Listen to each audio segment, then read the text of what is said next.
Fala, Breno Monsef. Vamos lá, a gente tem alguns pontos pra, é claro, destacar, por exemplo, o Jair, que sentiu e saiu ainda no primeiro tempo, né? A gente vai acompanhar ao longo dos próximos dias a situação do volante Jair, já que é um setor do meio de campo que tá preocupando, porque o Paulinho perdeu a temporada praticamente, vai perder a temporada, e o Jair, em teoria, entraria no lugar dele. Outro ponto também, o Payet, que ontem tomou o terceiro cartão amarelo, não pega o Audax na próxima quinta-feira em Manaus. E também tivemos a estreia do Adson. No final da semana passada, até nas projeções que a gente fazia, o Adson sequer seria relacionado. Mas ele foi relacionado e estreou ontem, o atacante Adson, de 23 anos, pelo Vasco da Gama. E também teve a defesa de pênalti do Léo Jardim. O pênalti do Gabigol também é pra gente destacar. Bom, agora já são 3 jogos sem vencer, 2 empates contra Bangu e Flamengo e uma derrota contra o Nova Iguaçu. O Vasco é o 7º, com 9 pontos ganhos, mais a 1 do Boa Vista, que é o 4º colocado. Só que Madureira e Portuguesa jogam hoje ainda. Madureira, se vencer, vai a 12 e a Portuguesa, se vencer, vai a 11. Então o Vasco pode até cair para a 8ª colocação, dependendo do resultado aí de Madureira e Portuguesa. Próximos jogos do Vasco, é importante também a gente destacar. Quinta-feira, Audax, 9h15 da noite em Manaus. Viagem. Aí tem o Carnaval. Depois do Carnaval, Fluminense e Botafogo em sequência. Fluminense no Maracanã e Botafogo no Newton Santos. E aí fecha o mês contra o Marcílio Dias, fora de casa, pela Copa do Brasil. Marcílio Dias de Itajaí. Depois Volta Redonda em Cariacica, pelo Cariocão. E fecha a Taça Guanabara dia 1º de março, contra a Portuguesa, na última rodada. Essa é a sequência de jogos. 1, 2, 3, 4, 5, 6 jogos. Até o dia 1º de março, em um mês, né? Vamos colocar aí em um mês e com jogos importantes. 2 clássicos, tem 2 viagens e 3 viagens, se contar o Marcílio Dias pela Copa do Brasil. 2 pelo Carioca e 1 pela Copa do Brasil. Bom, rapidinho sobre contratações. O Pablo Galdames, que chegou no final da última semana, ontem até acompanhou o jogo no Maracanã. O Galdames, novo reforço do Vasco. O lateral Vitor Luiz e o goleiro Kehler já treinam no Vasco desde o fim da última semana. Então, também aí, os novos reforços, só esperando a questão de regularização, todo o processo burocrático.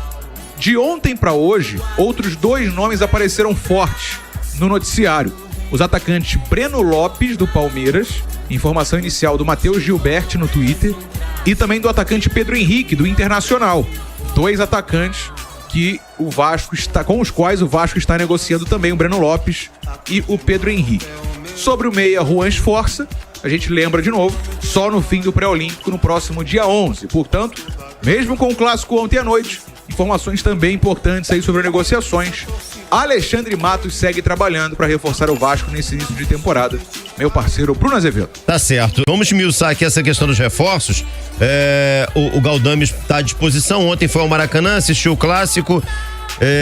Boa contratação para essa cabeça de área do Vasco, na sua opinião? O Galdames é um jogador experiente, um jogador que tem uma boa rodagem em Europa, conseguiu se firmar por lá, vinha atuando no Genoa. Eu acho que é um movimento interessante. Assim, eu nunca... Vou ficar sendo hipócrita aqui.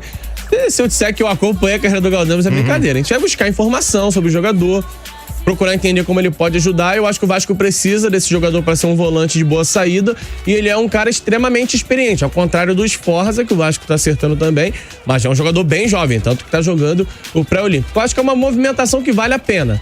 Um jogador rodado, um jogador com boa quilometragem e que chega pronto para jogar. Se vai dar certo ou não, a gente aguarda um pouco. Aí você tem a questão do Breno Lopes. Tem até alguém aqui, vou achar aqui no chat do YouTube, que me perguntou aqui, o Antunes Vasco. Breno Lopes vem, o Breno Monsef acaba de falar dessa possibilidade junto com o Pedro Henrique. Essa investida aí, Gabriel? Me anima mais o Pedro Henrique, jogador que tá no Internacional, é um atacante que pode jogar pelos lados, mas se tiver que jogar por dentro tem bom poder de finalização, sabe jogar no 1 contra 1, arrancar em velocidade, limpar marcador, bater pro fundo do gol. Um atleta que até então a gente conhecia pouco, né? Fez carreira fora do país, ano passado chegou ao Internacional, pode não ter se firmado como uma das principais opções do Colorado, mas me parece um jogador bem útil para aquilo que o Vasco precisa. Hoje o Vasco precisa de jogador pro lado do campo. Aí o Pedro Henrique chega com essa capacidade.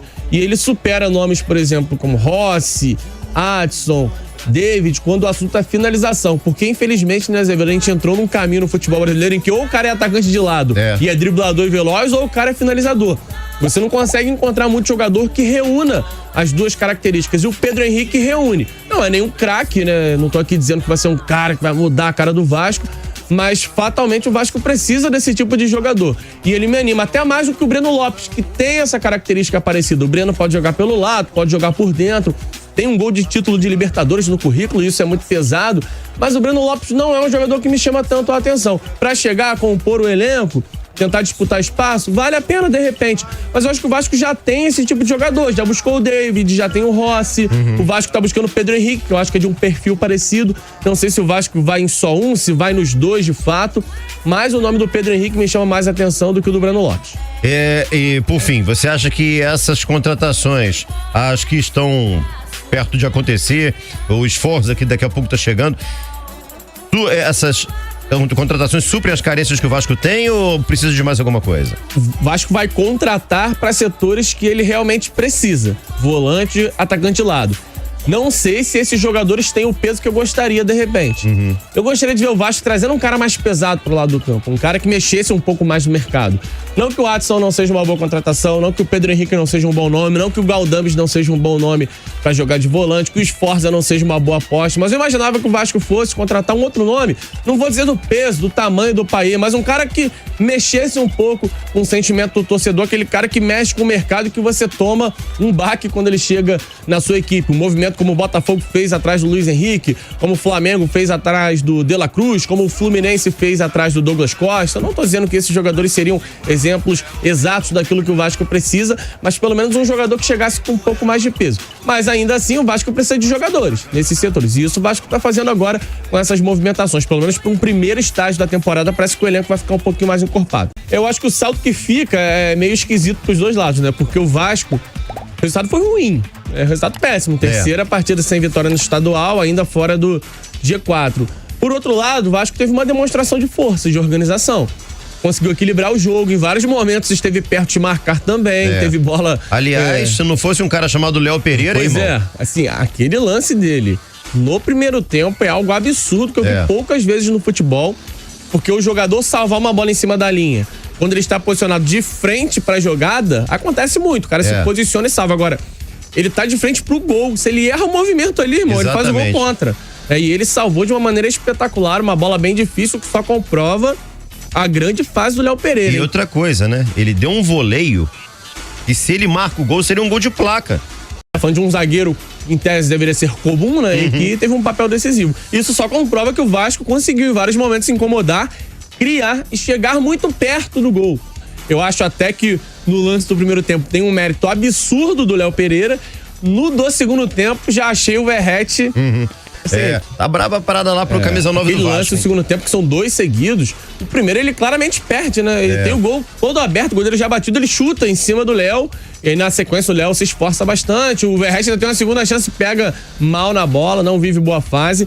Mas isso só comprova que o Vasco coletivamente, com desfalque, por exemplo, do Paulinho, né, que pesa bastante, ainda com um elenco que precisa de reforços, ainda com um elenco distante daquilo que tende a ser o ideal, conseguiu equilibrar forças com o Flamengo. Claro, início de temporada, tem muita coisa pra acontecer ainda, mas eu acho que o Vasco saiu com essa sensação do consegui equilibrar, consegui incomodar em vários momentos, mas o resultado no fim das contas é ruim.